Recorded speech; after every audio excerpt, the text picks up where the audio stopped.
Imagine cooking dinner for 10 different people from 10 different countries. Tall order, huh? And chances are, not everyone is going to like the meal equally.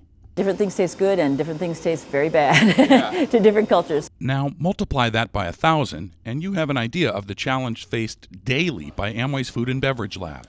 One person's idea of what chocolate should taste like, for instance, might seem much too sweet or much too bland to someone from another culture. So the lab needs to adjust the recipe to suit Amway's global markets and tastes. So we have to pay a lot of attention to that. How do we do that when we can't always, jump on a plane and go to Malaysia or go to Japan? Lynn Connor, senior research scientist, says her lab creates prototypes with input from many different sources.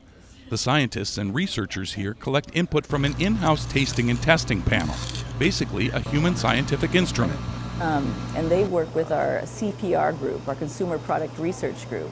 How they get their direction to know what to tell us is from consumer testing that we do in those markets with our target consumers. Once the lab has its feedback and instructions, they begin formulation, starting small at first.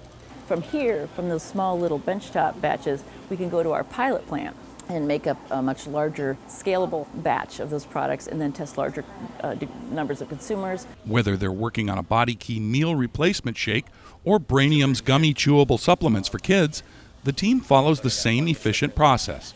And one of the last things they do in the process is prepare everyone for frequently asked questions. For example, powdered products like Nutrilite's all-plant protein powder tend to settle along the journey from production to your doorstep.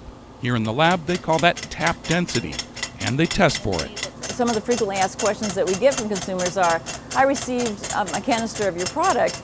It was only 3/4 full. But Amway customer service reps, with info from Lynn and her team, know that the canister was full to the top when it left the production line. It's expected to settle a bit, and the directions on the package accommodate for that. So you're getting every little bit of the product that you're paying for and all the quality that you're looking for. It just settles over time. In the Food and Beverage Lab in Ada, Chris Copes, WHQ News.